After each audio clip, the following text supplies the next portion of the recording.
Hello everyone and welcome to Cinderfall Gaming. I hope you're all doing well, I hope you're all staying safe, and most of all, I hope you're all fighting that war against the Grey.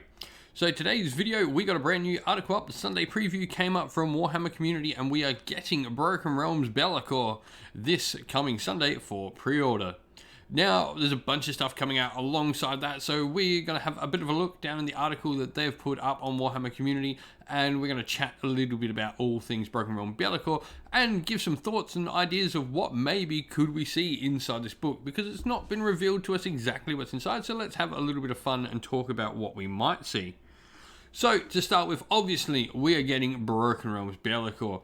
This is the third book in the Broken Realms series. We know there are currently 4, maybe more planned, but this is number 3 after both Morathi and Teclis.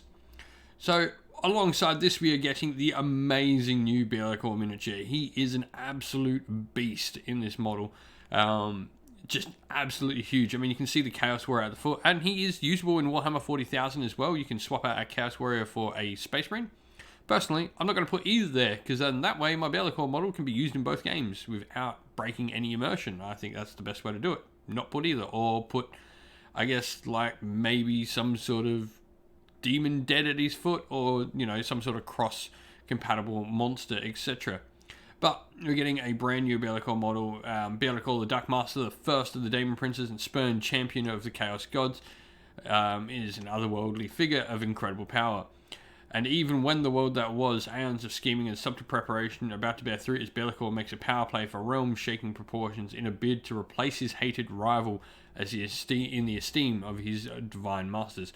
So, he's trying his ultimate gambit. He is trying to become the Ever-Chosen, replace Archaon as that pinnacle of chaos.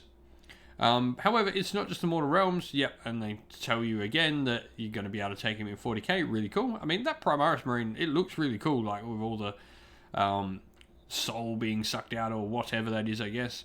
So Broken Realm Be'lakor tells the story of Be'lakor's grand plan unleashed upon the realms of order, following an unlikely alliance and the catastrophic aftereffects of a mighty magical explosion. Not only will we be able to read all about Be'lakor at the moment of his greatest work, but also the forces of Seraphon, Stormcast, and Nighthaunt as they react to the Demon Prince's machinations. So, for the first time, Cities of Sigmar not mentioned, but an unlikely alliance. So, who is he aligned with? That is my ultimate question. I think we might have a little bit of an answer than this in the preview article we've got here, but anyway, how cool is that limited edition artwork? That is top. Well done to the artist that did the Broken Realms Be'lakor limited edition artwork, and the other ones are really cool as well, but that limited edition is something special. The next narrative supplement in the ongoing saga, but we'll have 2 editions. Alongside Be'lakor, we're going to get 2 new heroes. So we're going to get the Krulgast Cruciator from Nighthaunt and Garda Steelsoul. So, Garda Steelsoul is an interesting one to come out alongside this. I'm really excited to see him. Hopefully, this points towards we're getting Hallowed Knights as a main factor. We've known they've been working in the Realm of Death for quite some time. If you've been following Gardas's sort of story where he's allied with Manfred and not allied with Manfred, and then the whole thing with Tarsus Bullheart there as well. Gardus has had a lot to do in the Realm of Death of late, and Black Pyramid was a great book as well. We can read a lot about Gardus. So it sort of makes sense that maybe these two are going to be opposing each other. We're going to have some sort of named Krulgast Cruciator, I guess, that's going to come. The Cruciator is just a really cool model. I really dig it.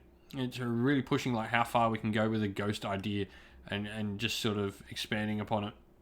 I really, really like that model. Much like Broken Realms from Morathi and Teclis, we're going to get 4 War Scroll Battalion boxes. And so we're going to get a Tzeentch, a Seraphon, a Nighthaunt, and a Caradron Overlord. Now, my unlikely alliance is going to be that I think we're going to have some Tzeentch working with Be'lakor to try and overthrow Archaon. I think it's going to be the grand scheme of Tzeentch to try and put Be'lakor, who maybe is taking more power from Tzeentch than any other Chaos God, and sort of Tzeentch being able to put an Ever-Chosen in place that Tzeentch can control more than the other Chaos Gods can.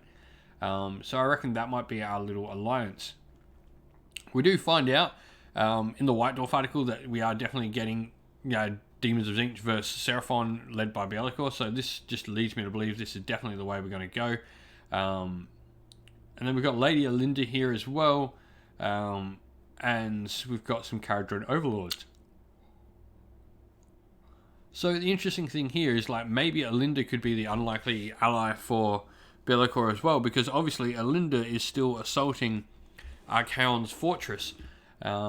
So there could be potential that maybe Alinda is that unlikely ally for Bellicor, because they're both trying to take, I guess, Archaon's citadel in the All Points. But there's some really cool box sets here as well. I really like the Zinch one. You just need this and then another box of blue and brims, and you've got a pretty decent force, like starter force. Packaging all that up, if that can be nice and cheap, that could be really, really good value, that one. The Seraphon one, 2 Stegodons and a Bastiladon, I'm all in on that. That's awesome. Monsters is what I like. The Nighthawk one's cool, a bunch of Banshees and Alinda. A bit different to what we normally see. It'd be interesting to see the price, because the Mermon Banshees are an easy to build kit. So hopefully this one's like really like positively priced. Could be a really good box. And then an Engine Master and Dirgebull with a couple of Engine Riggers or Skywardens. It's cool enough. I'd be really interested to see if this can make like a really cool combat battalion out of this, because it'd be really cool to have something like this. Hopefully it's not Barrack Zilfin locked. It might be just due to the article, but if it's not, this could be really cool for like Barrack Zon, to give that combat potential a bit more play.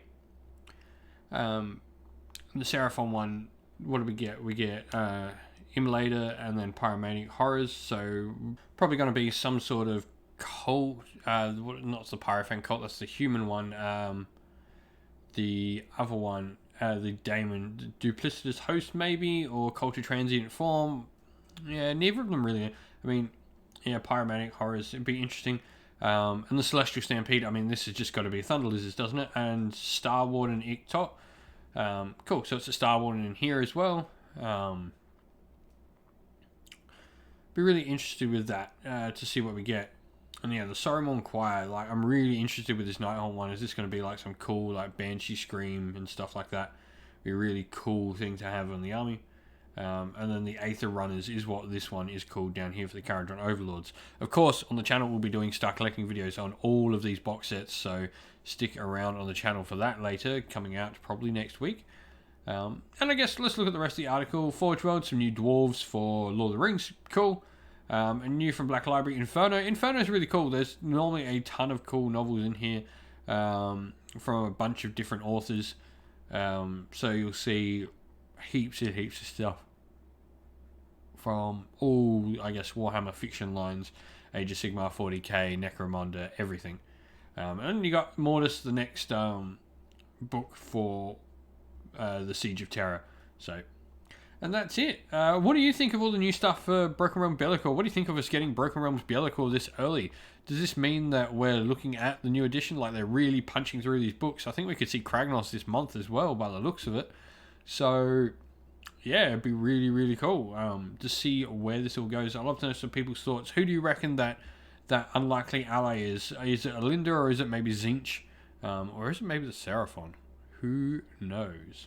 Well, thank you all for watching. We hope you enjoyed the video. And if you did, please don't forget to leave a like and subscribe to the channel. If you'd like to come chat more with me and other members of our little community here at Cinderfall Gaming, you can do so by coming and joining our Discord server, which you'll find a link to in the description of the video. While you're on YouTube as well, go check out my featured channel section, which contains a bunch of other fantastic Age of Sigmar content creators doing everything from battle reports, tactical videos, lore videos, painting tutorials, and more besides that. Lastly though, we'd like to give a shout out to everyone who helps support the channel via Patreon and YouTube members. Thank you to James, AJC, JC, Christian Weir, Soren, Kenny Lowell, Outer and Shot First, Cowspawn, James Crowder, and Andrew Bowen. Thank you all so much for your support.